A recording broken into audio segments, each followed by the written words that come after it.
You've all seen this hanging in the bread section of your supermarket, but did you know you can turn it into a fantastic pizza in a matter of minutes? Here it is, our Italian bread shell.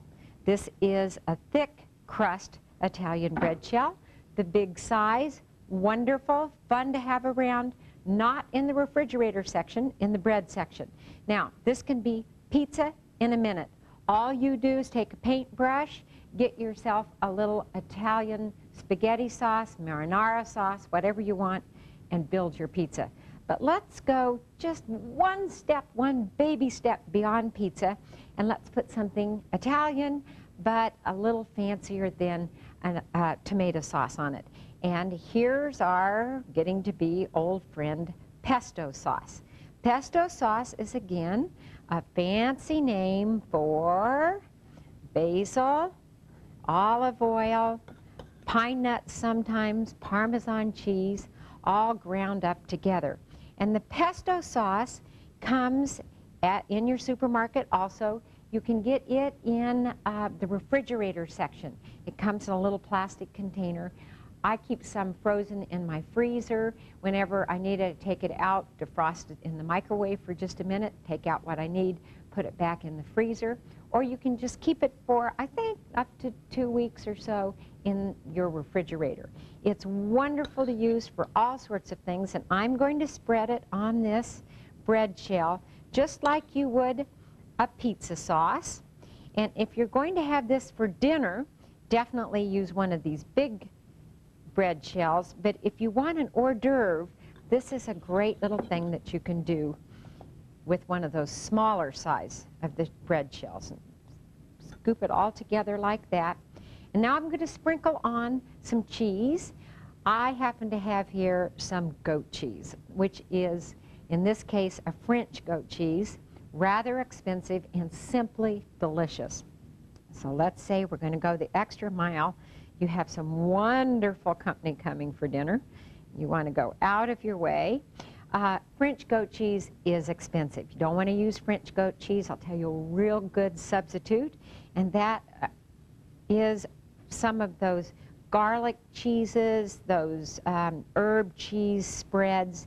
There are 2 or 3 different brands, and they're absolutely delicious on here too. I think you would like that. Oh, there's a great big blob. I'll eat that part. Put that right there. Oh, a little more. It'll melt down and be absolutely wonderful. Now, it needs a tad of color. I don't think tomatoes would be quite right here. So why don't we put on a little bit of chopped pimento or red pepper. If you had some red pepper, you could do that too.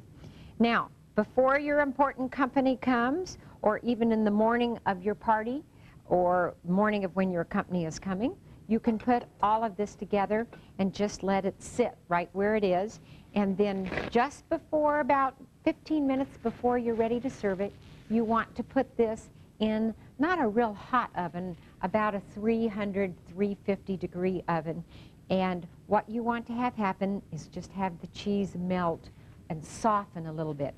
Goat cheese and those herb spreads won't melt a whole lot. So you just want to have it soften up a little bit. And I'm going to show you one at the end of the show too. So let me put this aside for just a minute and clean up my place here just a little bit with the basil there. And we're going to go to another real easy dessert, hors d'oeuvre that I like. Dessert, I love dessert, so I probably got that on my mind, but this is an hors d'oeuvre. Here are our little breadsticks, and I'm going to take a piece of bacon and cut this in half and roll the bacon around the breadstick like that.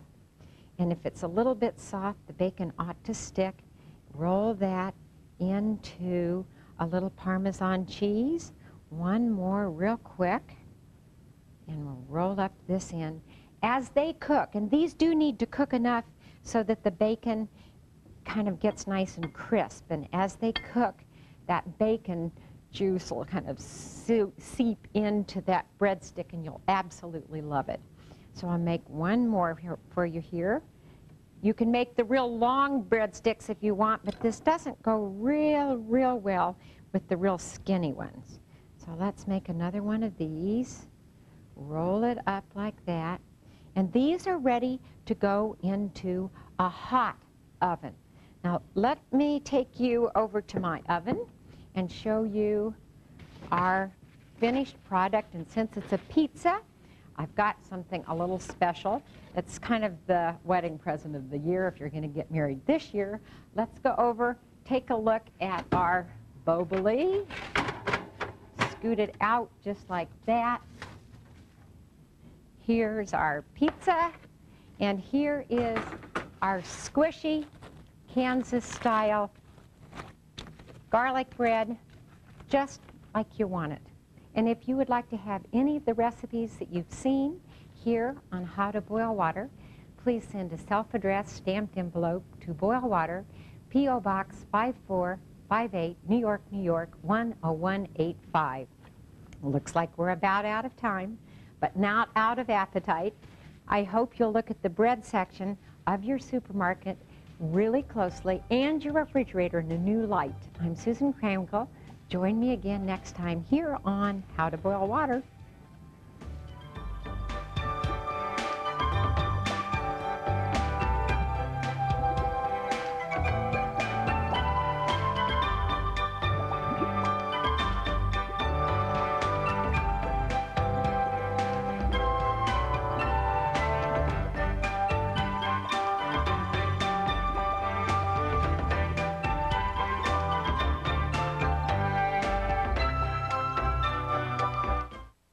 Hot stuff coming through. Next, TV diners over the counter and into the dining room. It's a restaurant.